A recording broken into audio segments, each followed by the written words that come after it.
Prepare yourself, bingers. This is Chris with Talking Through the Medias, and I just finished watching the season 2 of Narcos, and I gotta say that this was a confusing thing to me because I was so captivated and caught up into the whole idea of learning more about Pablo Escobar. I know they said that this was not a 100%.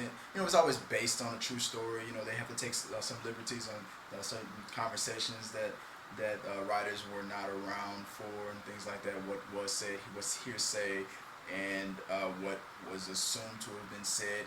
And then on top of that, you still have to then incorporate some dialogue because some conversations, even if it was verbatim, they might not flow good for the purpose of the story. So a lot of writers, they take liberties and then they start to add their own verb. That's why you always hear things like based on a true story instead of a true story, because writers are going to change up what was said just to make the story flow better or sound better, sound cooler or whatever like that.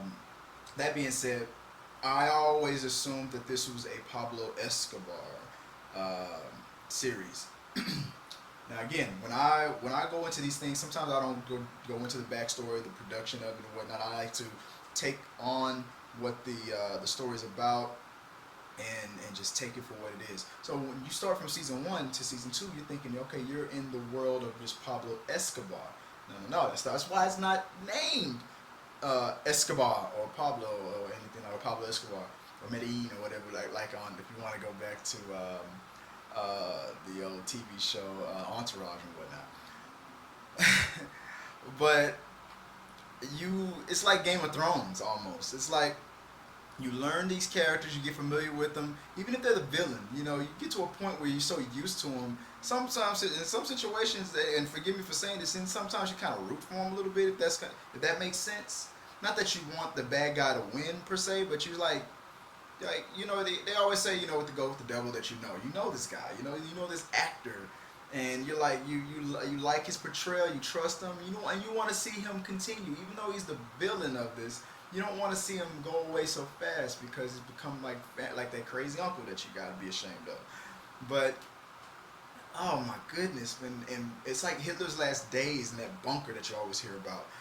Pablo Escobar on his last days, it was like watching. Literally, you're watching a man with no options. There was one part, I forgot which episode it was, where they quantified it perfectly. It's like losing finances.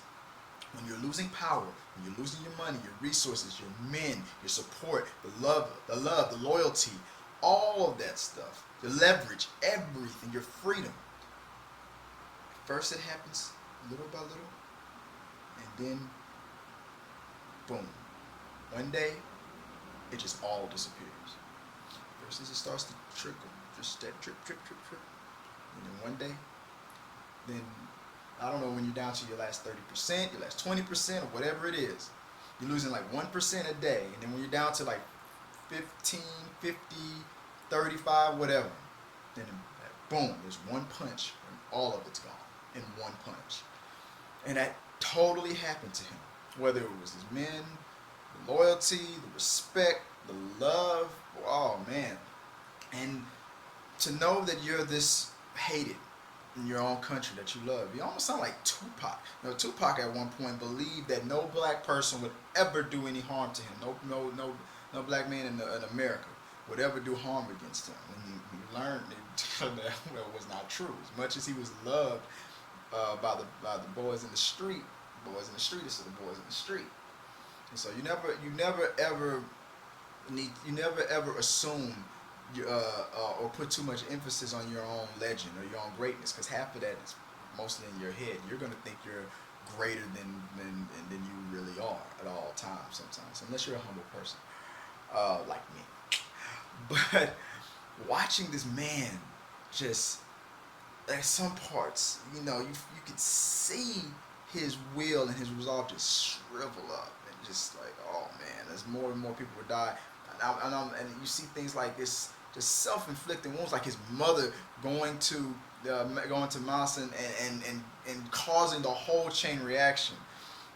And I mean, you're a better man than me, Pablo. I would have kicked her out of the house right after you put my children in danger like that from your selfishness. And she even admitted how selfish and how petty they were coming up. They were poor, but we don't have to look poor. We still, I always get what I want. I don't care what the consequences are. I want, so for that, that's what happens.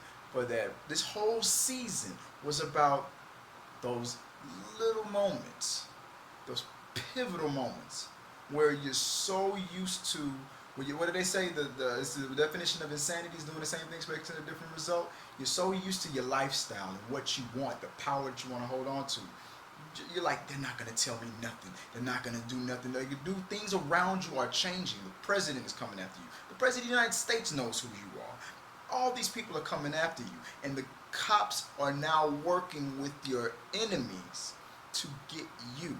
It's messed up. And Pablo had a point that the country, the government, I mean, would turn a blind eye to Los Pepes. These guys doing terroristic acts just to draw one man and his army out.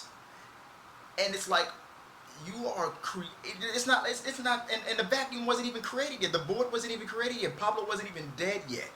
And they were already creating this void where, you chop off the head and two more grow in this place. I'm like, that saying? They were engineering their own Frankenstein.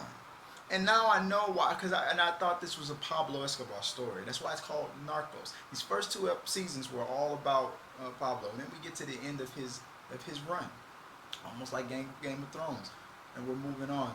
Now, I don't know the history of Colombia. I don't know what went on. And I'm not going to research that much. I'm sorry to say that I'm not going to do my homework. I'm just going to learn history vaguely through these seasons. But now when it came to the end, to his end, and I'm so.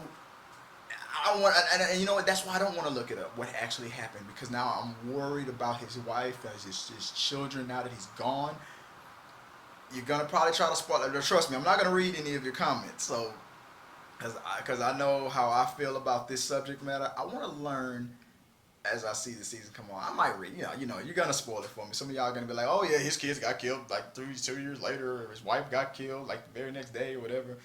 But you see, she's trying to align herself with the king is dead, long live the king. Just like it was said. So Miss Escobar is pleading with the cartel that helped engineer her husband's death, and in the end, he showed his fangs. Hey, I want it all. And I kind of wonder what he meant by that, the way he looked at her. But to see these Narcos guys going, betraying each other, Pablo created a toxic environment where there was no more honor amongst thieves anymore, man, and this greed is just this to the next level. So now that you know that this story will continue throughout these other cartels, you wonder what's gonna happen. What's gonna happen to these children? What's gonna happen in the days to come? In the years to come, I'm sorry, when these seasons begin again. Narcos, man, these guys are ruthless. What do you feel about the seasons to come now that Pablo's character is gone? Will there be that much interest in it? Will the story be as good as it? You still have the same players in the game as far as the DEA officers, so that's good. But now that Pablo's gone, will there be as much interest in the villains as there once were? With good writing, good actors, good casting, I'm assuming yes. But there's something about Pablo, so that's a weird thing to think because he was a real bad guy. I'm talking about the actor, so forgive me. So comment, let us know what you guys think. I'm sorry I broke the rules. I didn't do it within the first 24 hours. It was tough, Labor Day weekend, family, but I finally got through it. So I want to know what you guys think. Will you be excited for the seasons to come? Do you want this to keep going on and on and on and on and on? It was great talking with you guys. Great watching this season. Can't wait to watch Luke Cage coming up. And till next time.